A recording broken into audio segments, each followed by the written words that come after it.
नमस्कार, आप देख रहे हैं न्यूज इंडिया। आपके साथ में हूं वनराज रोही। बुलेटिन की शुरुआत करेंगे दिल्ली एनसीआर से। बड़ी खबर, जहां झमाझम बारिश लगातार हो रही है और बारिश के चलते लोग परेशान हो रहे हैं। रास्तों में भारी जलभराव की वजह से जाम की स्थिति बन गई है। खासतौर से गाजियाबाद के इंदिरापुरम में भी हाईवे जाम हो गया है। दिल्ली एनसीआर में लगभग यही सूरत हाल बना हुआ है। लगातार हो रही झमाझम बारिश के चलते सड़कें दरिया बन चुकी हैं।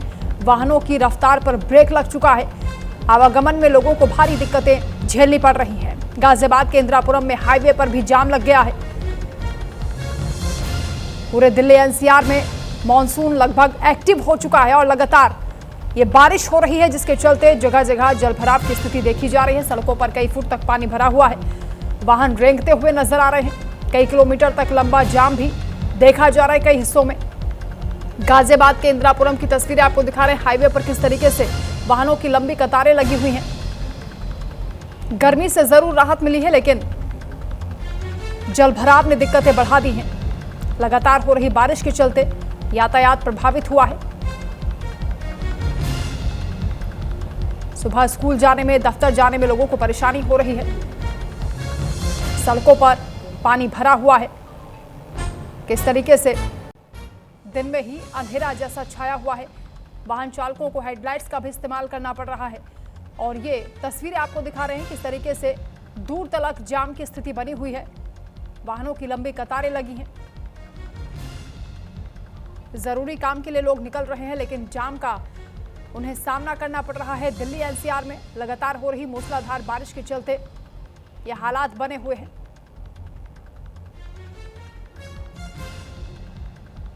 तो दिल्ली एनसीआर के सभी हिस्सों में लगभग इसी तरीके की स्थिति बनी हुई है। बीते कल से लगातार बारिश हो रही है। घने बादल अभी भी छाए हुए हैं। अभी भी बारिश का सिलसिला बदस्तूर जारी है। मौसम विभाग की ओर से अनुमान जताया गया है कि अभी ये बारिश नहीं थमेगी। लोग किस तरीके से परेशान हो रहे हैं। जाम में लोग फंसे हुए हैं। कई कई किलोमीटर का जाम लगा हुआ है। तस्वीरें आपको दिखा रहे हैं। अजीत रावत संवाददाता गाजियाबाद से हमारे साथ जुड़ रहे हैं, जहां इंदिरापुरम के हाईवे की तस्वीरें हम दिखा रहे हैं। अजीत, अपने दर्शकों को किस तरीके से भारी जाम यहां पर लगा हुआ है, क्योंकि सड़कों पर पानी देखा जा रहा है। अभी क्या स्थिति बनी हुई है?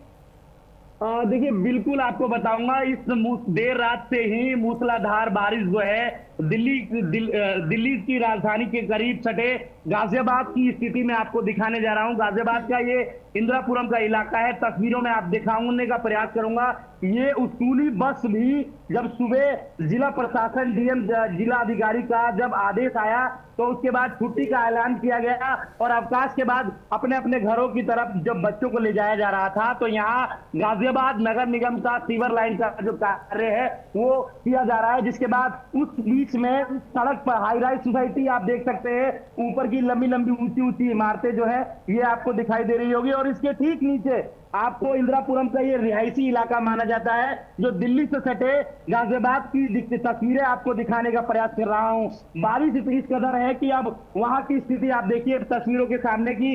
यहाँ का जो डिवाइडर है जिसपे ग्रिल लगा हुआ था वो भी अब टूटकर नीचे गिर गया है। तो हालात यहाँ बद से बदतर जो है वो देखने को मिल रहे हैं। आप ये स्कूली जो बस है उसको दिखाने का मैं आपको प्रयास कर रहा हूँ कि यहाँ पर जब पेरेंट्स आए और उसके बाद जब इन्होंने ड्राइवर जो चालक है उन्होंने फोन करा पेरेंट्स को, तब जाकर यहाँ से वो अपने बच्चों को जो है वो ले गए। वो तस्वीर भी हमने उस कैमरे में कैद की है। अपने ग्राउंड जीरो से न्यूज इंडिया की जो टीम है वो दिखा रही है और ये हालात जो है वो दिखाने का प्रयास कर रही है। आप देखिए चारों तरफ, ये इंदिरापुरम का सबसे रिहायशी इलाका माना जाता है, जहां पर ऐसी स्थिति बनी हुई है और लगातार लोगों की गाड़ियां जो है वो इन बारिशों में बंद हो रही है।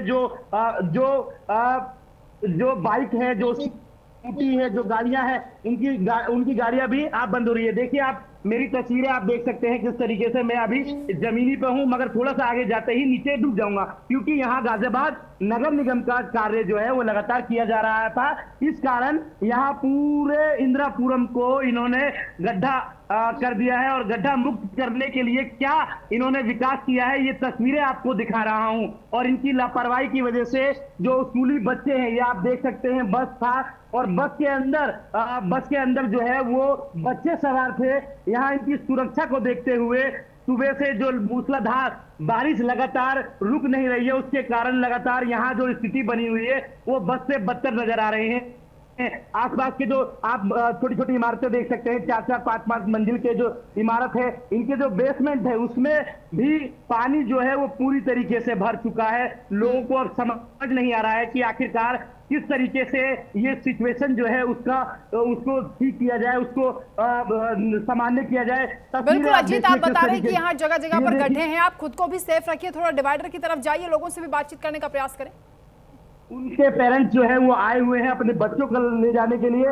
वो जो चालक है वो धीरे धीरे सबको फोन कर रहे हैं और इसी जगह पर आकर अपने बच्चों को रिसीव करके अपने घर की तरफ ले जा रहे हैं। तो ये हालात गाजियाबाद के बद से बदतर है। फिलहाल ऐसी स्थिति में नगर निगम पहले से क्यों नहीं तैयार है? आखिरकार इतने करोड़ की लागत से जो कार्य किए जाते हैं वो जमीनी स्तर पर आप देख सकते हैं कि मैं पानी के अंदर खड़ा हूं, और ये स्थिति जब है जब यहाँ करोड़ों का प्रोजेक्ट रहता है, जब यहाँ करोड़ों का काम जो है वो किया जाता है। इस प्रोजेक्ट में नगर निगम आप देख सकते हैं, जहां दूर दूर तक आपकी निगाहें जो है वो जाएगी, वहां पर नगर निगम के कार्य जो है वो किए जा रहे हैं। ये कई करोड़ की लागत से यहाँ निर्माण कार्य किए जा रहे हैं। क्या नगर निगम को ये मालूम नहीं था कि आने वाले मानसून में इस तरीके से बारिश जो है वो दस्तक देगी, और दिल्ली एनसीआर से सटा ये इलाका एक रिहायशी इलाका माना जाता है, जहां पर पूरी तरीके से सुविधाओं की बात करें तो यहाँ विकास के कई ऐसे कार्य हैं जो किए गए हैं। यहाँ पास में ही एक यशोदा मेडिसिटी हॉस्पिटल है,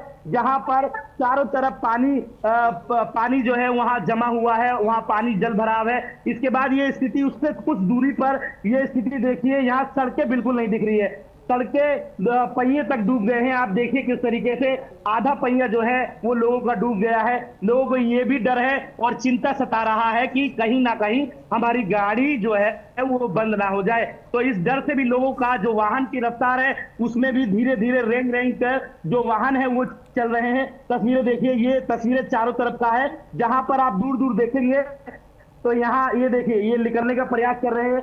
ये जो स्कूटी चालक है, देखिए ऐसा लग रहा है कि अब स्कूटी इनकी बंद हो जाएगी, मगर लोग जैसे तैसे करके अपने मंजिल तक पहुंच रहे हैं। हम भी अपील करेंगे अपने दर्शकों को कि अगर कोई जरूरी काम हो, कोई जरूरी चीज हो, तभी घर से बाहर निकले, क्योंकि किसी तरीके के हादसे का शिकार ना हो जाए। जगह जगह पेड़ जो है वो कटे हुए हैं। खेतों में आपको बता दें, खेतों में पूरी तरीके से जो फसल है वो बर्बाद हो चुके हैं। मुरादनगर की तस्वीरें हैं जो हमने शेयर की थी, और अब अपने दर्शकों को भी हमने वो भेजा था। और तमाम इस इलाके में आपको बता दें कि जल भराव की स्थिति ऐसी हो गई है कि जो सीवर का पानी है वो भी अब सड़कों पर आ चुका है। लोग यहाँ से 48 है, आपको बताया, परेशान है। लोगों को अब ये भी नहीं समझ में आ रहा कि आखिर इस सिचुएशन से, इस समस्या से किस तरीके से निजात मिलेगा। आप देखिए कि अभी फिलहाल ऐसी स्थिति है कि यहाँ पर ये बस फंसा हुआ है और इसके पीछे लंबी लंबी कतारें जो हैं वो लगी हुई है। लोग अपने बारी का इंतजार कर रहे हैं, जब इनको समय मिलेगा तब यहाँ से ये निकलेंगे। और आप इन हालातों के पीछे किसको वजह, इसकी जो पीछे की जो वजह है वो आप किसको मानेंगे, ये भी देखने वाली बात है। कई करोड़ की लागत से जब बड़े बड़े प्रोजेक्ट लाए जाते हैं, नालों का निर्माण होता है, सीवर का निर्माण होता है, वो पैसे कहाँ जाते हैं, किसकी जेब में जाते हैं, कहाँ खर्च होते हैं, ये भी एक सवाल है। क्योंकि लोग जो है उनका टैक्स कटता है, उनके जेब से जब पैसा कटता है तो उनको सुविधा क्यों नहीं मिल पाती है। ये बहुत सारे सवाल है ऐसे हैं जो प्रशासनिक अधिकारियों को तो चुभेंगे, मगर ये सच्चाई है कि ग्राउंड जीरो से जो रिपोर्ट हम आपको दिखा रहे हैं वो बिल्कुल नासाबित ऐसे साबित हो रहे हैं, जो कि बिल्कुल अधिकारियों को, ऐसे लापरवाही अधिकारियों को भी सस्पेंड करना चाहिए जो अपनी जिम्मेवारी नहीं निभाते हैं। और ये तस्वीरें आपको ये बयां कर रही है कि जो जनता है उनको कोई लेना देना नहीं है। अगर यहाँ गड्ढा है, कोई बड़ा हादसा हो जाता है तो इसका जवाबदेही कौन है? नगर निगम का अगर कार्य चल रहा है, यहाँ गड्ढा है तो यहाँ पर बैरियर लगाना चाहिए, पूरी तरीके से सेफ्टी करनी चाहिए। आप देखिए थोड़े से आगे जाने के बाद ये जो हालात है, ये देखिए, मैं आपको तस्वीरों में दिखाने का प्रयास करूंगा कि यहाँ गड्ढे हैं और गड्ढे की वजह से आप ये देखिए नीचे देखिए, अब मैं धंसता जा रहा हूं। तो ये स्थिति है कि अगर कोई फंस गया तो उसके साथ कोई बड़ी हानि जो है वो भी हो सकती है। आप तस्वीरों में देखिए कि लोग अब अपने घरों से जो बाहर निकल रहे हैं, उसमें हम जमीनी स्तर पर आपको ग्राउंड जीरो की रिपोर्ट दिखा रहे हैं। ऐसे लोगों पर, ऐसे अधिकारियों पर भी कार्रवाई होनी चाहिए जो अपनी जवाबदेही से बचते हैं, अपनी जिम्मेवारी नहीं निभाते हैं। बिल्कुल अजीत, क्या तैयारियां मानसून से पहले नगर निगम की ओर से, प्रशासन की ओर से की गई थी जो अब पूरी तरह से खोखली साबित हो रही हैं? क्या दावे हो रहे थे? देखिए, सबसे अहम बात यह है कि जब मानसून दस्तक देने वाला है, सबको पता है कि अलग अलग राज्यों में जो हालात बने हुए हैं, ऐसे ही उत्तर प्रदेश में तमाम ऐसे जो दिल्ली से सटे क्षेत्र हैं जहां वीआईपी रिहायशी इलाका माना जाता है, वहां पर जो बड़े बड़े प्रोजेक्ट तो आते हैं, मगर जमीनी स्तर पर किस तरीके से काम किया जाता है, कहां घोटाला होता है, कहां पैसे खपा दिए जाते हैं, इसका कोई भी अता पता नहीं है। और फिलहाल जो पता है वो सड़कों पर जल भराव है, और जल भराव की वजह से जगह जगह हादसे हो रहे हैं, पेड़ गिर रहे हैं। आप मेरे पीछे की तस्वीरें देखिए, ये देखिए किस तरीके से ढह गया है। जो ग्रिल है, जो बीच में डिवाइडर लगाते हैं, उस डिवाइडर से काफी दिक्कत हो रही है लोगों को, और उसकी वजह से जाम की स्थिति है। हालांकि कोई बड़ा हादसा ना हो जाए, इसको लेकर प्रशासन ने किस स्तर पर अपना जो नगर निगम का गाजियाबाद नगर निगम का जो कार्य है, वो कहीं ना कहीं एक सवालों के घेरे में है कि आखिरकार जब लोग सड़कों पर जाते हैं तो वो सारी सच्चाई जो है वो कैमरे में कैद होती है, और उसके बाद कोई भी जवाब नहीं दे पाता है कि ये पैसा कहां गया और कहां खर्च हुए। आपको बता दें, ये सारा जो टेंडर है एक ठेकेदार को दे दिया जाता है, किस तरीके का मटेरियल उसमें यूज किया जाता है, कहां पैसे लगाए जाते हैं, तो ठेकेदारी के देने के नाम पर कितने पैसे उससे गमन किए जाते हैं, ये सारे सवाल हैं। सवाल तो बहुत है, मगर जनता ये जानना चाहती है कि आखिरकार हमारे टैक्स के पैसे से जो कार्य किए जाते हैं वो कहां गए, वो पैसे कहां गए। यहाँ जब यहाँ पर काम चल रहा है, सीवर का काम हो चुका है, मगर गड्ढा ऐसे छोड़ दिया गया क्योंकि लोग इसके हादसे का शिकार बन सके। यही लोगों का भी कहना है कि ऐसे लोगों और ऐसे अधिकारियों पर चिन्हित करके इसकी जांच भी करनी चाहिए, और कहीं ना कहीं ऐसे अधिकारियों को सस्पेंड करना चाहिए जो जवाब से बचे, जो अपनी जिम्मेवारियों से बचे, जो अपनी जिम्मेदारी को ना निभाए। ऐसे लोगों पर, ऐसे अधिकारियों पर कार्रवाई होनी चाहिए। हमारा हमारा जो न्यूज इंडिया आपका जो चैनल है वो ग्राउंड जीरो से आपको रिपोर्ट दिखा रहा है, और लगातार इनकी जो पोल है वो खोल के रख रहा है। देखिए, बारिश होनी है, सबको पता है, मगर यहाँ स्थिति जो बनी हुई है वो बद से बदतर हालात हैं। आप देखिए, ऊंची ऊंची इमारतें हैं, और ऊंची ऊंची इमारतों के सामने ये सड़क जो है वो इतना वीआईपी है कि ये पूरा जलमग्न हो चुका है। यहाँ नाले ऐसे हैं जो अभी बनाए गए हैं, हाल में ही नाले बनाए गए हैं, कई करोड़ का प्रोजेक्ट जो है वो किया गया है, और उसके बाद इस तरीके की स्थिति है जब जाकर लोग जो है उस सड़कों पर अपने गाड़ियों से जब बाहर निकल रहे हैं तो उनकी गाड़ियां सीज हो रही है। देखिए, एक बार मैं दिखाने का प्रयास करूंगा कि देखिए लोग किस तरीके से निकाल रहे हैं गाड़ी, क्योंकि गड्ढा है वहां पे।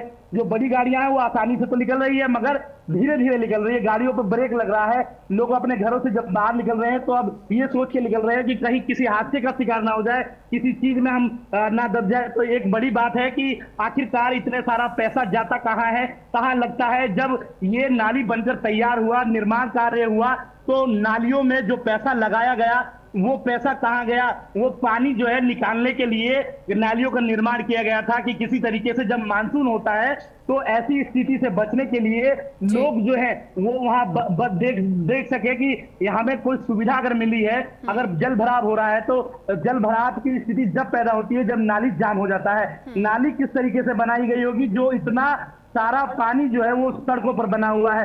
लोग भला बुरा तो बोल रहे हैं, मगर ऐसी स्थिति में लोग अपने मायूसी चेहरे से यहाँ गुजरते हुए दिखाई दे रहे हैं। तस्वीरें आपको, ताजा तस्वीरें गाजियाबाद के इंदिरापुरम इलाके की, जो एटीएस सोसाइटी है, जो यहाँ सबसे ज्यादा महंगी सोसाइटी मानी जाती है। आसपास में चारों तरफ बिल्डिंग है, पास में ही जो 5-5 मंजिला इमारत है उसकी बेसमेंट में पूरी तरीके से वो बेसमेंट में पानी भरा हुआ है। दुर्भाग्यपूर्ण स्थिति है कि मौसम विभाग ने पहले से अलर्ट जारी किया था, बारिश लगातार हो रही है, लेकिन जल की निकासी को लेकर यहाँ पर कोई इंतजाम नहीं है और जल भराव की समस्या से लोग जूझ रहे हैं। बहुत शुक्रिया फिलहाल आपका तमाम जानकारी के लिए। इधर बारिश के बाद जलभराव की समस्या ने लोगों की परेशानी को बढ़ा दिया है। इस बीच पटेल नगर से एक स्कूली बच्ची का वीडियो सोशल मीडिया पर तेजी से वायरल हो रहा है।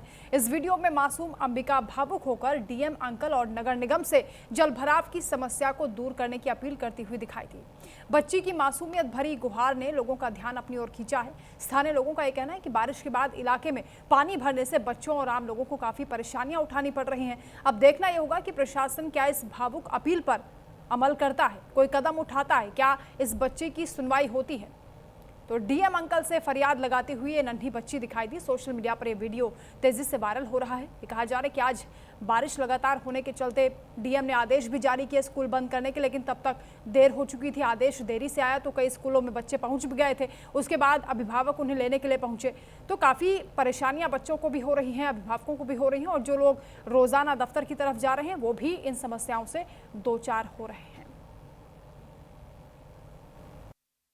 हेलो, मेरा नाम है अमरिका। मैं पटेल नगर सेकंड में रहती हूँ। मैं जब रेन होती है बहुत तेज़ और हमारे घर के अंदर पानी आता है, मेरे स्कूल का लॉस होता है। डीएम अंकल से और नगर निगम से मेरी रिक्वेस्ट है वहाँ पे नाला बनवाएं। हेलो, मेरा नाम है अमरिका। मैं पटेल नगर सेकंड में रहती हूँ। मैं जब रेन होती है बहुत तेज़ और हमारे घर के अंदर पानी आता है, मेरे स्कूल का लॉस होता है। डीएम अंकल से और नगर निगम से मेरी रिक्वेस्ट है वहाँ पे नाला बनवाएं। हेलो, मेरा नाम है अमरिका। मैं पटेल। तो इस मासूम बच्ची ने नगर निगम से और डीएम से गुहार लगाई है कि उन्हें स्कूल जाने में परेशानी होती है जब इस तरह की से बारिश होती है, क्योंकि सड़कों पर जलभराव हो जाता है। स्कूल बस भी इस तरह रास्ते से नहीं गुजर पाती है। अगर पेरेंट्स भी बच्ची को छोड़ने स्कूल जाते हैं तभी उन्हें परेशानियां झेलनी पड़ती हैं। इसलिए इस बच्ची ने गुहार लगाई है। इस मासूमियत भरी गुहार को क्या सुना जाएगा और कब तक उस पर अमल होगा ये देखना होगा, क्योंकि फिलहाल जो तस्वीरें सामने आ रही हैं वो ये बता रही हैं कि अभी भी स्थिति जस की तस बनी हुई है। परेशानियां लगातार बढ़ती जा रही हैं, क्योंकि जैसे जैसे बारिश तेज हो रही है जलभराव की स्थिति और ज़्यादा बिगड़ती हुई नजर आ रही है। यानी सड़कें दरिया बन चुकी हैं और यहाँ से वाहन रेंगते हुए दिखाई दे रहे हैं, चाहे वो पैदल चलने वाले राहगीर हों, चाहे टू व्हीलर्स हों, फोर व्हीलर्स हों, टैक्सी चालक हों, ऑटो चालक हों, सभी को इन परेशानियों से जूझना पड़ रहा है। रोज़मर्रा के काम के लिए जब लोग घरों से निकल रहे हैं तो ये परेशानियां उन्हें उठानी पड़ रही हैं, क्योंकि पहले से तैयारियां नहीं की गई थी। मॉनसून एक्टिव हो चुका है, लगातार बारिश हो रही है। मौसम विभाग की ओर से भी यह अनुमान जताया गया है कि अभी बारिश का सिलसिला नहीं थमेगा।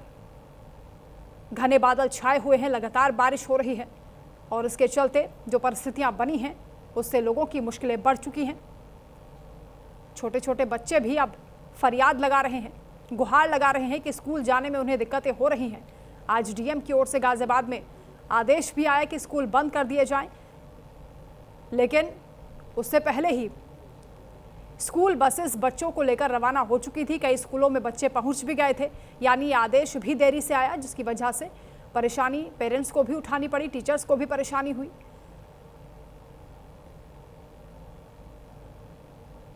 तो लगातार हो रही मूसलाधार बारिश के चलते दिल्ली एनसीआर में हालात बिगड़ चुके हैं और किस तरीके से परेशानियां लोगों को झेलनी पड़ रही हैं ये तस्वीरें बयां कर रही हैं।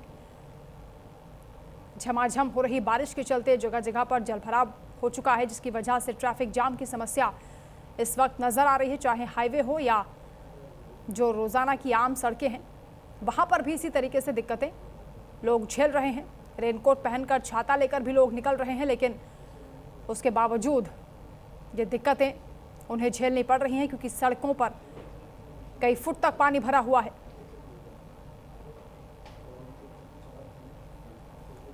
तो नगर निगम और प्रशासन की ओर से जो दावे किए जा रहे थे वो खोखले साबित हुए हैं। कोई तैयारी नहीं की गई थी।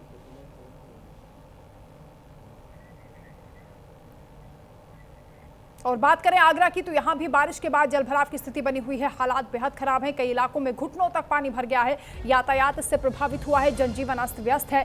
बाजारों और रिहायशी इलाकों में भी पानी घुस गया है। जलभराव ने नगर निगम की व्यवस्थाओं पर सवाल उठा दिए हैं। आगरा में लगातार हो रही बारिश ने शहर की मुश्किल बढ़ा दी है। बारिश के बाद कई इलाकों में जलभराव की स्थिति है। तस्वीरें भी आपको दिखा रहे हैं। लोगों को कितनी भारी परेशानियां उठानी पड़ रही हैं, इन तस्वीरों से आप अंदाजा लगा सकते हैं। सड़कों पर घुटनों तक पानी भरा हुआ है, जिससे कि यातायात प्रभावित हुआ है। बाजारों में, रिहायशी इलाकों में भी पानी घुसने से लोगों की शिकायतें सामने आ रही हैं। जलभराव की तस्वीरों ने शहर की ड्रेनेज व्यवस्था पर भी सवाल उठा दिए हैं। स्थानीय लोगों का आरोप है कि बारिश के दौरान हर बार ऐसी ही स्थिति बनती है, लेकिन कोई तैयारी नहीं की जाती, कोई सबक नहीं लिया जाता है। फिलहाल प्रशासन पूरे हालात पर नजर बनाए हुए है और पानी की निकासी के प्रयास किए जा रहे हैं।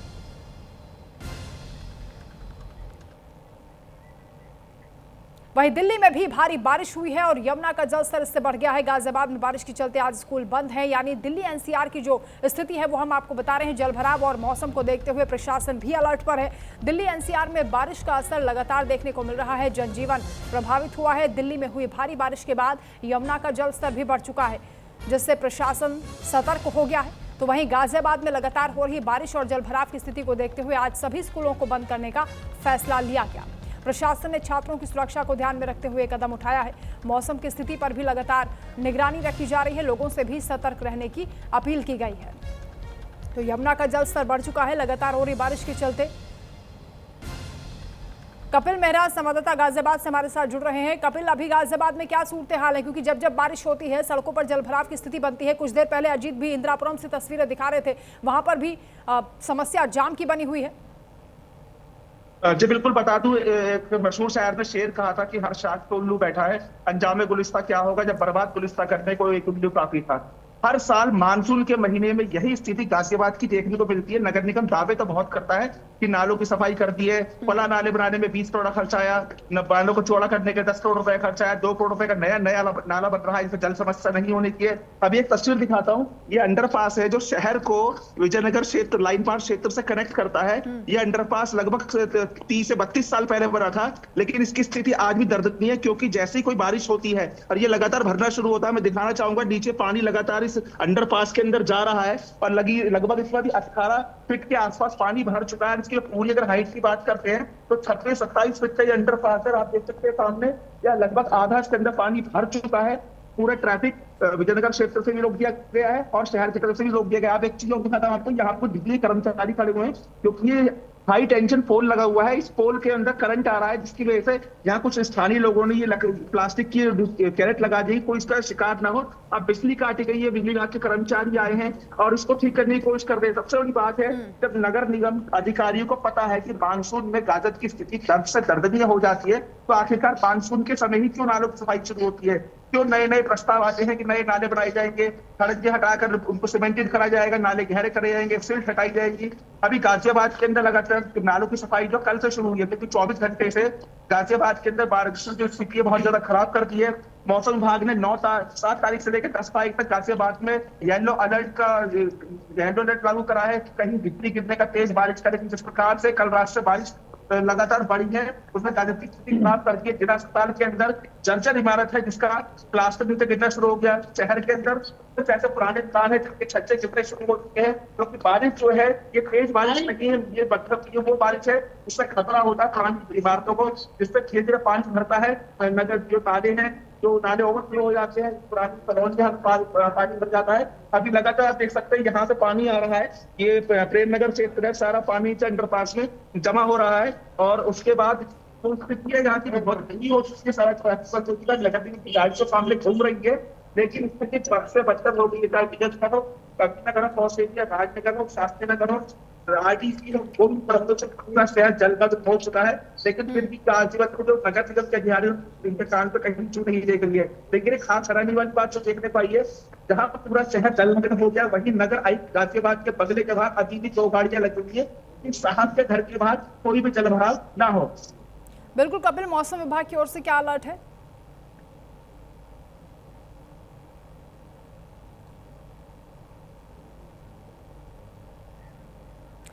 कपिल, आपको आवाज मिल रही है?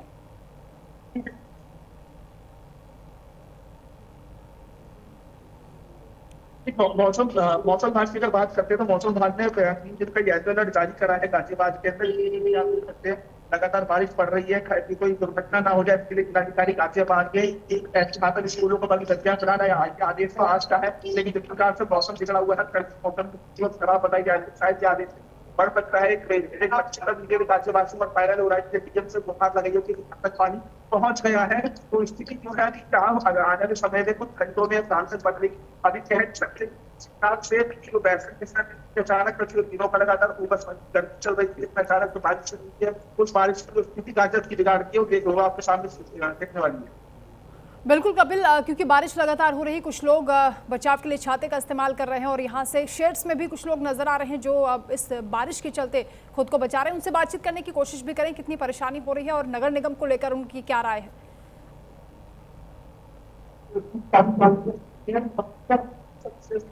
इस समस्या काफी पुरानी चल रही है, जिसका निदान अकालों में तो हो जाता है, लेकिन हफ्ते में नहीं होता है।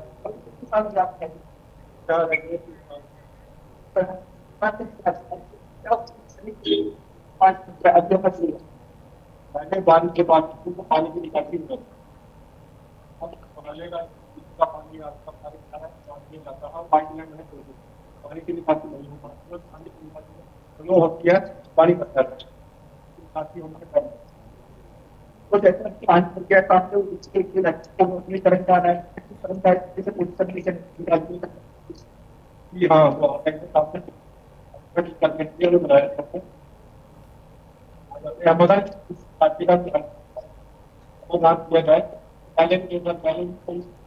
ठीक है कपिल, कुल मिलाकर मुश्किलें बढ़ गई हैं और जल भराव की स्थिति भी बनी हुई है। मौसम विभाग की ओर से भी अलर्ट है, सतर्क रहने के लिए अपील की जा रही है। बहुत शुक्रिया आपका तमाम जानकारी के लिए कपिल। तो तस्वीरें बयां कर रही हैं किस तरीके से परेशानी लोगों की बढ़ गई है। इधर यमुना का जलस्तर भी बढ़ गया है, लगातार हो रही बारिश के चलते ये हालात बने हुए हैं, परेशानी लोगों को झेलनी पड़ रही है। जल भराव के चलते स्थितियां बिगड़ी हैं क्योंकि सड़कों पर जाम की स्थिति देखी जा रही है। यमुना का जलस्तर किस तरीके से बढ़ चुका है वो भी तस्वीरें आपको दिखा रहे हैं। खबरों में आगे बढ़ेंगे। पिंपरी चिचवड़ से खबर, जहां अभी भी रेस्क्यू ऑपरेशन जारी है। यहां मलबे से 9 लोग निकाले गए हैं। मलबे में अभी भी 9 लोगों के फंसे होने की आशंका है। कल यहां एनर्जी टू वेस्ट प्लांट की इमारत ढह गई थी, जिसकी वजह से हादसा हुआ। महाराष्ट्र के पिंपरी चिचवड़ से ये बड़ी खबर इस वक्त सामने आ रही है, जहां रेस्क्यू लगातार चल रहा है। इमारत गिरने के बाद रेस्क्यू ऑपरेशन जारी है। एनर्जी टू वेस्ट प्लांट की इमारत कल ढह गई थी, इसके बाद मलबे में कई लोगों के फंसे होने की आशंका जताई गई। राहत बचाव टीमों ने अब तक 9 लोगों को सुरक्षित मलबे से बाहर निकाला है। वहीं अभी भी करीब 9 लोगों के मलबे में फंसे होने की आशंका है। मौके पर राहत बचाव का काम लगातार चल रहा है। रेस्क्यू टीमें मलबा हटाने और फंसे हुए लोगों को निकालने के लिए प्रयासरत हैं। प्रशासन और राहत एजेंसियां पूरे अभियान पर नजर बनाए हुए हैं। एनर्जी टू वेस्ट प्लांट की इमारत ढहने से कल ये बड़ा हादसा हुआ है। 9 लोगों को बाहर सुरक्षित निकाल लिया गया है, लेकिन अभी भी कई लोगों के अंदर मलबे में फंसे होने की आशंका है। मौके पर लगातार रेस्क्यू ऑपरेशन चल रहा है। राहत बचाव के लिए टीमें मशक्कत कर रही हैं। जल्द से जल्द मलबा हटाने और लोगों को सुरक्षित बाहर निकालने की कवायद की जा रही है। मौके पर एम्बुलेंस पहुंची हुई है, घायलों को अस्पताल भिजवाया गया है। 9 लोग इस मलबे से बाहर निकाले गए हैं। अभी भी रेस्क्यू ऑपरेशन लगातार चल रहा है। एक तरफ मौसम खराब है तो कई चुनौतियां भी सामने आ रही हैं। पिंपरी चिचवड़, जहां ये रेस्क्यू ऑपरेशन जारी है, तस्वीरें आपको दिखा रहे हैं। कल एक इमारत ढहने से बड़ा हादसा हुआ है। मलबे में अभी भी ये कहा जा रहा है कि 9 लोग दबे हो सकते हैं, जिन्हें निकालने के लिए कड़ी मशक्कत की जा रही है। मलबा हटाने का काम जारी है। कई टीमें इस वक्त मौके पर लगातार मुस्तैदी से डटी हुई हैं। रेस्क्यू ऑपरेशन चलाया जा रहा है। एनर्जी टू वेस्ट प्लांट की इमारत ढहने से ये बड़ा हादसा हुआ, जिसके बाद रेस्क्यू ऑपरेशन के लिए लगातार मशक्कत की जा रही है।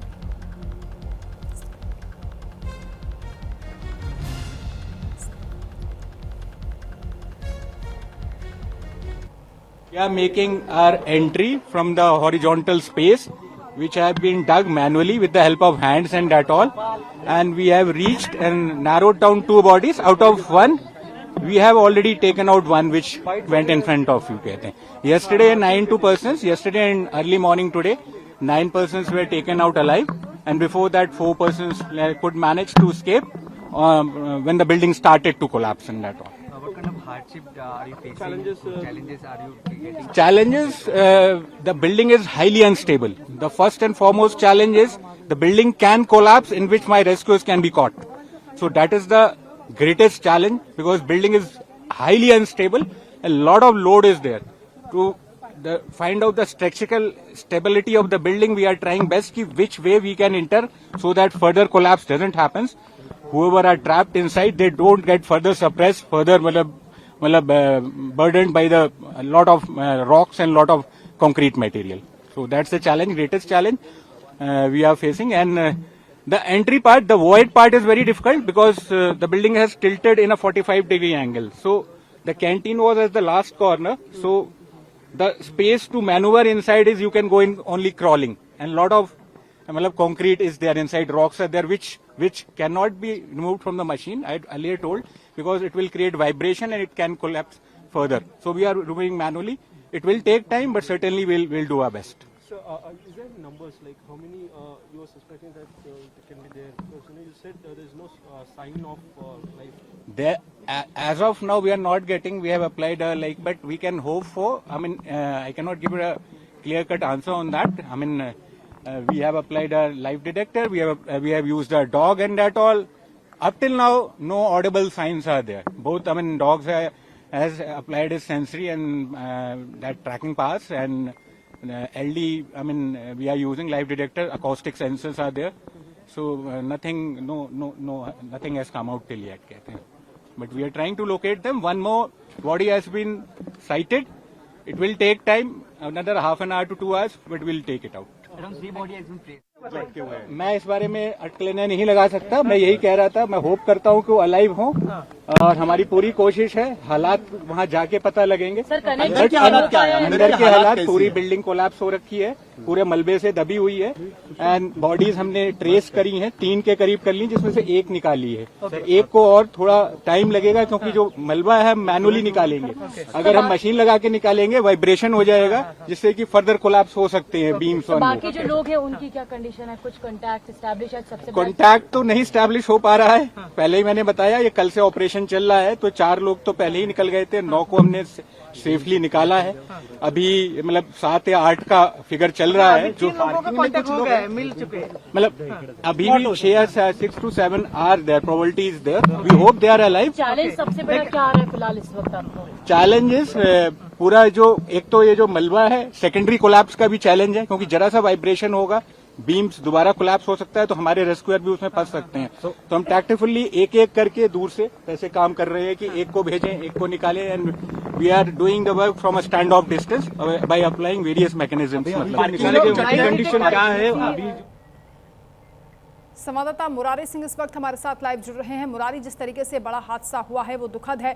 अभी भी क्योंकि मौके पर रेस्क्यू ऑपरेशन चल रहा है, कितना और वक्त लग सकता है? कितने लोग सुरक्षित निकाले गए हैं? क्या आशंका है मौके पर? अभी मलबे में कितने लोग दबे हो सकते हैं? जिस वक्त हादसा हुआ इमारत में लगभग कितने लोग थे?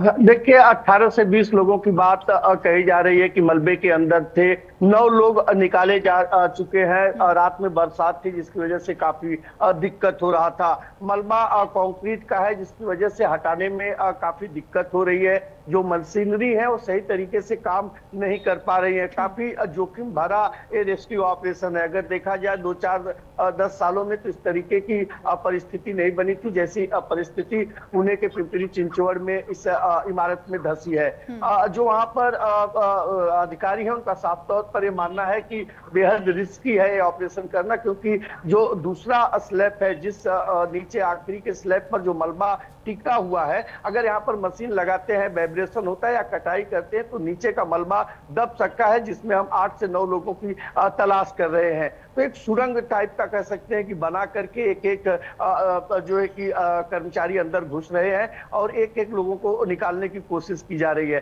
तो ऐसे में 8 से 9 लोग हैं. देखना होगा कितना वक्त लगेगा, लेकिन हालात काफी गंभीर है, क्योंकि उनसे कोई कोऑर्डिनेशन नहीं हो रहा है. कल जिस तरीके से कहा जा रहा था कि आवाजें आ रही है, चीख पुकार हो रही है, बचाओ बचाओ की आवाज आ रही है, लेकिन आज सुबह में इस तरीके की कोई स्थिति यहाँ पर कोई आवाज नहीं है. हालांकि सारी यंत्रणाएं जो है कि यहाँ पर लगी हुई है. डॉग स्क्वाड के अलावा जो तमाम जो मशीनरी होती है वो यहाँ पर तैनात है, ताकि मलबे के अंदर और किस हिस्से में है. जानकारी ये भी है कि जो कैंटीन का हिस्सा था वो आखिरी छोर पर था और मलबे के हिस्से के आखिरी छोर में वो दबा हुआ है. तो उसको रेस्क्यू करने में मलबे का लगभग 3 हिस्सा पहले खाली करना होगा, जो कि पूरी कंक्रीट से बनी हुई है. तो काफी मुश्किल भरा है. रेस्क्यू ऑपरेशन चल रहा है. 9 लोग अस्पताल पहुंचाए गए हैं, जिनका इलाज चल रहा है. देखना होगा कि रेस्क्यू ऑपरेशन कितना जल्दी सफल होता है और कितने लोग सुरक्षित बचाए जाते हैं. बिल्कुल मुरारी, हादसे की असल वजह क्या बताई जा रही है? पुष्टि हादसे को लेकर के नहीं हुई है। महाराष्ट्र सरकार की तरफ से कोई पुष्टि या फिर उस कंपनी बिल्डिंग की तरफ से नहीं की गई है। लेकिन जो जानकारी है वो ये बताया जा रहा है कि एक कचरे का ढेर था, अंबार था और उसी के ठीक सटा हुआ ये इमारत था और अचानक जो है ये बिल्डिंग कोलैप्स हुई है। अचानक ताश के पत्ते की जैसे बिखर गई है और ऐसे में अब जांच के बाद ही पता चल पाएगा कि असली वजह क्या थी और किस वजह से ये इमारत ढही थी। जी, बहुत शुक्रिया मुरारी आपका तमाम जानकारी के लिए। तो मौके पर रेस्क्यू ऑपरेशन लगातार चल रहा है, 9 लोग बचाए गए हैं। अभी भी कई लोग अंदर दबे हो सकते हैं, जिन्हें निकालने के लिए मौके पर टीमें लगातार जुटी हुई हैं। तो महाराष्ट्र में इस वक्त आसमान से सिर्फ पानी नहीं बल्कि आफत बरस रही है। कहीं सड़कें दरिया बन गई हैं तो कहीं नदियां खतरे के निशान से ऊपर बह रही हैं। कहीं समुद्र ने भी डराना शुरू कर दिया है। भूस्खलन, बिजली गिरने और बाढ़ जैसे हालात के बीच पूरा प्रशासन इस वक्त अलर्ट पर है। देखिए हमारी खास रिपोर्ट।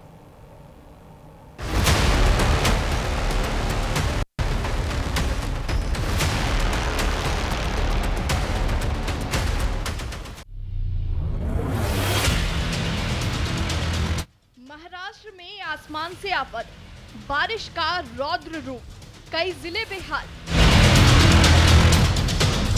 नदियां उफान पर, सड़कें बनी दरिया, महाराष्ट्र में भारी बारिश का कहर। कोकर से मुंबई तक बारिश का प्रहार, बाढ़, भूस्खलन और हाईटाइड का खतरा। पालघर से नासिक तक रेड अलर्ट, भारी बारिश के बीच बड़ी मुश्किलें।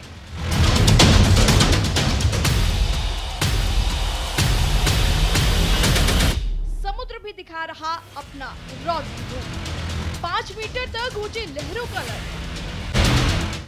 बारिश की हर बूंद इस वक्त महाराष्ट्र में मुश्किलें बढ़ा रही है। पिछले 24 घंटों में हुई मूसलाधार बारिश ने राज्य के कई जिलों की तस्वीर बदल दी है। पालघर में सबसे ज्यादा 203 मिलीमीटर से अधिक बारिश दर्ज की गई, जबकि ठाणे, रायगढ़, मुंबई उपनगर और पुणे में भी लगातार हुई बारिश ने लोगों की रफ्तार थाम दी है। शहरों की सड़कें पानी में डूब गई, निचले इलाकों में घरों और दुकानों में पानी भर गया। कई जगह वाहन रेंगते नजर आए और लोगों को रोजमर्रा के कामों के लिए भी भारी परेशानी का सामना करना पड़ा। महाराष्ट्र में बारिश का कहर, पालघर में सबसे ज्यादा बारिश, मुंबई, ठाणे में जल भराव, कई जिलों में बाढ़ जैसे हालात। बारिश का सबसे बड़ा असर अब नदियों पर दिखाई दे रहा है। कोकर की अंबा, सावित्री और जगबुडी नदियां खतरे के निशान से ऊपर बह रही हैं, जबकि कुंडलिका और पिंजल नदियां चेतावनी स्तर पार कर चुकी हैं। लगातार बढ़ते जलस्तर को देखते हुए नदी किनारे रहने वाले लोगों को सतर्क रहने की सलाह दी गई है। प्रशासन हालात पर लगातार नजर बनाए हुए है और जरूरत पड़ने पर राहत एवं बचाव दलों को तुरंत कार्रवाई के लिए तैयार रखा गया है। जिन इलाकों में पानी तेजी से बढ़ रहा है, वहां लोगों से अनावश्यक आवाजाही से बचने की अपील की गई है। महाराष्ट्र में बारिश अब सिर्फ मौसम की खबरें नहीं रह गई है, बल्कि आपदा के रूप ले चुका है।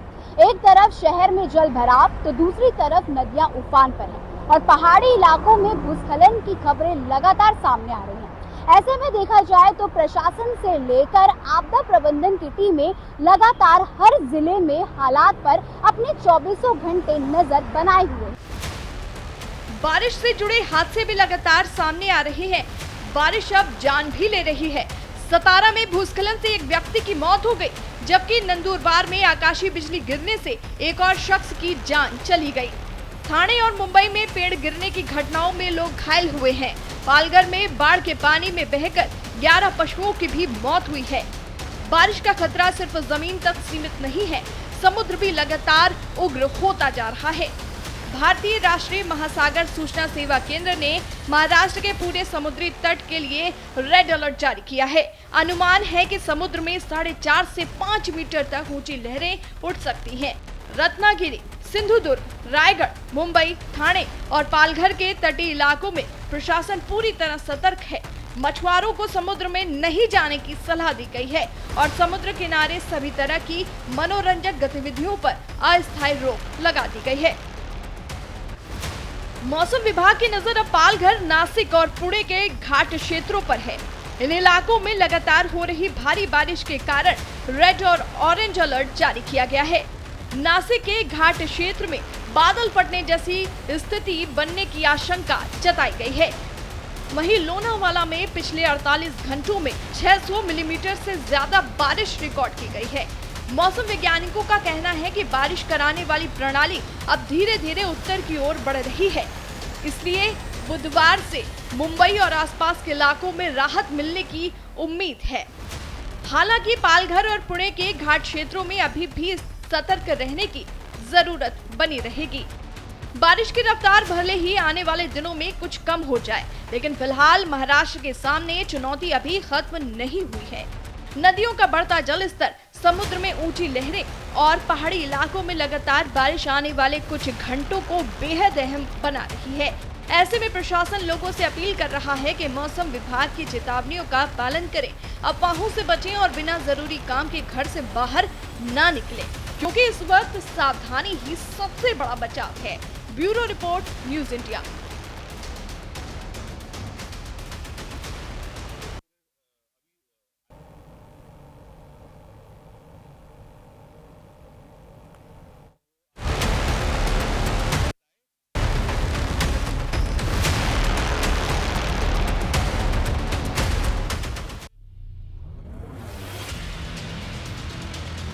महाराष्ट्र में आसमान से आफत, बारिश का रौद्र रूप, कई जिले बेहाल, नदियां उफान पर, सड़कें बनी दरिया, महाराष्ट्र में भारी बारिश का कहर। कोकर से मुंबई तक बारिश का प्रहार, बाढ़, भूस्खलन और हाईटाइड का खतरा। पालघर से नासिक तक रेड अलर्ट, भारी बारिश के बीच बड़ी मुश्किलें।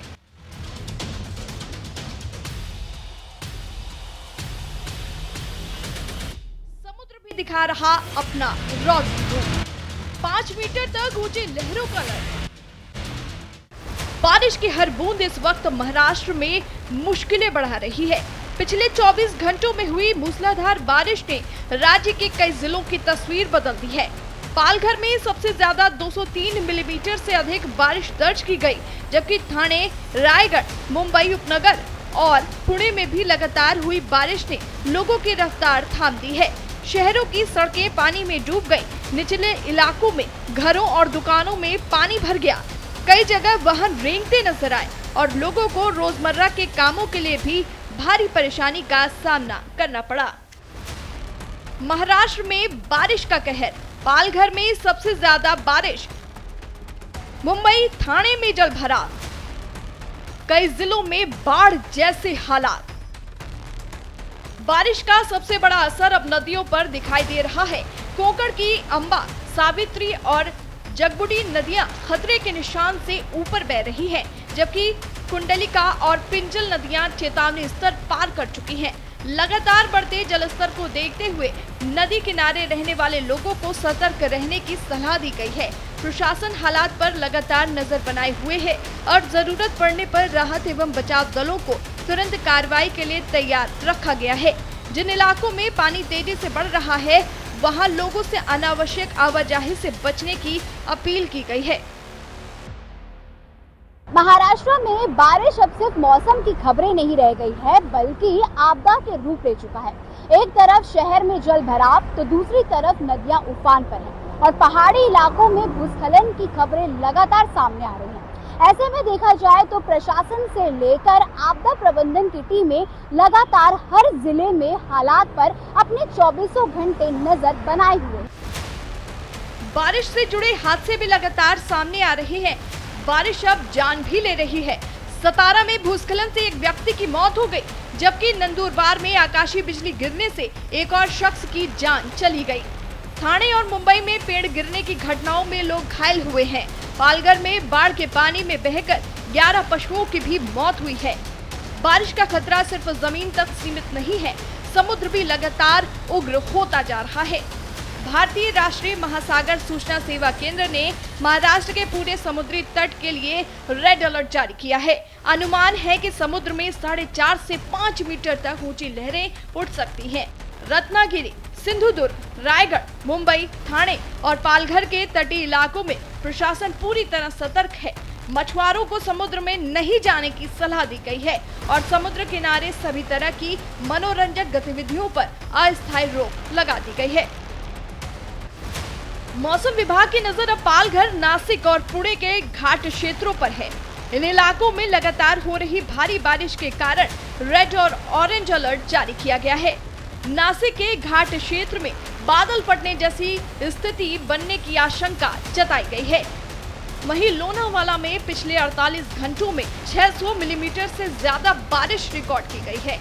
मौसम वैज्ञानिकों का कहना है कि बारिश कराने वाली प्रणाली अब धीरे धीरे उत्तर की ओर बढ़ रही है, इसलिए बुधवार से मुंबई और आसपास के इलाकों में राहत मिलने की उम्मीद है।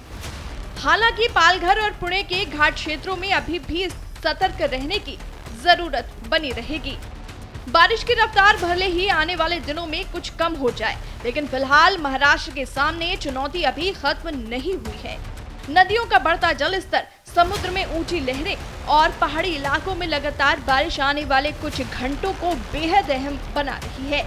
ऐसे में प्रशासन लोगों से अपील कर रहा है कि मौसम विभाग की चेतावनियों का पालन करें, अफवाहों से बचें और बिना जरूरी काम के घर से बाहर ना निकलें, क्योंकि इस वक्त सावधानी ही सबसे बड़ा बचाव है। Bureau report, news India. तो वहीं दिल्ली एनसीआर में झमाझम बारिश के चलते लोग परेशान हैं। रास्तों में भारी जाम लगा है। गाजियाबाद के इंदिरापुरम में हाईवे जाम की स्थिति बन गई है। परेशानियां लोगों को उठानी पड़ रही हैं। जल भराव के चलते वाहनों की लंबी कतारें देखी जा रही हैं। ये तस्वीरें आप देखिए, हाईवे पर भी लंबा जाम लगा है। कई किलोमीटर तक गाड़ियां रेंगती हुई नजर आ रही हैं। लगातार हो रही बारिश के चलते हालात किस तरीके से बिगड़े हैं। मौसम खराब है। मौसम विभाग की ओर से अभी भी अलर्ट जारी हुआ है। लोगों से भी सावधान रहने की अपील की जा रही है। जरूरत होने पर ही घर से बाहर निकलें, सावधानी बरतें। गाजियाबाद के इंदिरापुरम की तस्वीरें आपको दिखा रहे हैं। हाईवे किस तरीके से जाम हो चुका है। दिल्ली एनसीआर के ज्यादातर हिस्से इस वक्त इसी तरीके से जाम से परेशान हैं।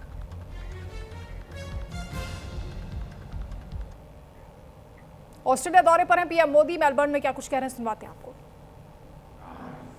लगातार बढ़ा है। अब हमने कॉम्प्रिहेंसिव इकोनॉमिक कोऑपरेशन एग्रीमेंट यानी सीका पर तेजी से काम करने का निर्णय लिया है, जो दोनों देशों के लिए बैलेंस, एम्बिशियस और विन विन होगा। हम बायलैटरल इन्वेस्टमेंट ट्रीटी पर भी तेजी से आगे बढ़ेंगे। हमारी renewable energy partnership, clean energy और क्लाइमेट एक्शन में हमारे प्रयासों को साकार रूप दे रही है। इसके तहत हम इन्वेस्टमेंट, टेक्नोलॉजी ट्रांसफर और इंडस्ट्री टू इंडस्ट्री कोलैबोरेशन पर विशेष बल दे रहे हैं। पीएम सूर्यघर योजना को सपोर्ट करने के लिए हमने मिलकर गुजरात में रूफटॉप सोलर ट्रेनिंग एकेडमी बनाई है। यह एकेडमी अनेक महिलाओं और युवाओं की कैपेसिटी बिल्डिंग में योगदान देगी।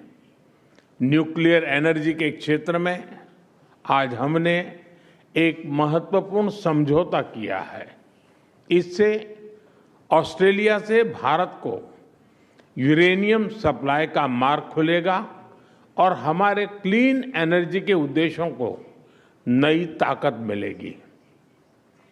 क्रिटिकल मिनरल्स में हमारा सहयोग हमारी स्ट्रेटेजिक सिक्योरिटी और क्लीन एनर्जी ट्रांजिशन के लिए महत्वपूर्ण है। इसी सोच के साथ आज हमने Australia India partnership on cyber, critical technologies and supply chains यानी AI पैक्ट की पहल ली है। हम मिलकर क्रिटिकल मिनरल्स कॉरिडोर पर भी काम करेंगे। साथियों, इंडो पैसिफिक केवल दो महासागरों का संगम नहीं है, यह भारत और ऑस्ट्रेलिया जैसे लाइक माइंडेड डेमोक्रेसीज के शेयर्ड एस्पिरेशंस का भी प्रतीक है। रक्षा और सुरक्षा में सहयोग बढ़ाने के लिए आज हमने एक महत्वपूर्ण जॉइंट डिक्लेरेशन जारी की है। Bharat Australia defence innovation corridor से हम डिफेंस स्टार्टअप्स और इंडस्ट्रीज को जोड़ने पर काम करेंगे। हमारे मैरीटाइम सिक्योरिटी कोलैबोरेशन रोडमैप से इंडो पैसिफिक में हमारे साझा प्रयासों को नई ताकत मिलेगी। हम शिप बिल्डिंग, शिप रिपेयर और मेंटेनेंस में भी मिलकर आगे बढ़ेंगे। फ्रेंड्स, आज हमने कई क्षेत्रीय एवं अंतर्राष्ट्रीय मुद्दों पर भी विस्तार पूर्वक चर्चा की। भारत और ऑस्ट्रेलिया मानते हैं कि आतंकवाद केवल किसी एक देश के लिए नहीं बल्कि पूरी मानवता के लिए गंभीर चुनौती है। इसलिए आतंकवाद के खिलाफ हमारी लड़ाई भी साझा है, हमारे संकल्प भी अटूट है और हमारा सहयोग भी लगातार मजबूत हो रहा है। हमारा यह भी मानना है कि विश्व के अनेक भागों में चल रहे तनावों और युद्धों का समाधान डायलॉग और डिप्लोमेसी से ही संभव है। पूरे इंडो पैसिफिक क्षेत्र में हम मिलकर peace, stability, freedom of navigation और रूल्स बेस्ड ऑर्डर को और मजबूत करेंगे। फ्रेंड्स, हमारे संबंधों की सबसे विशिष्ट ताकत हमारे पीपल टू पीपल टाइज है। भारतीय मूल के लोग ऑस्ट्रेलिया के आर्थिक और सामाजिक जीवन में सकारात्मक योगदान दे रहे हैं। ऑस्ट्रेलिया भारतीय छात्रों के लिए पसंदीदा डेस्टिनेशन रहा है। भारत में ऑस्ट्रेलियन यूनिवर्सिटीज के कैंपस खुलने से हमारी नॉलेज पार्टनरशिप में नया अध्याय जुड़ा है। हम दोनों देशों के बीच स्टूडेंट्स, प्रोफेशनल्स और टूरिस्ट के बीच आदान प्रदान बढ़ाने के लिए प्रयास करते रहेंगे। साथियों, आज जब हम दुनिया की स्पोर्टिंग कैपिटल मेलबर्न में है तो स्पोर्ट्स की बात न करना वैसा ही होगा जैसे क्रिकेट में टॉस के बाद मैच ही शुरू न करना। क्रिकेट भारत और ऑस्ट्रेलिया के रिश्तों की अपनी डिप्लोमेटिक लैंग्वेज है।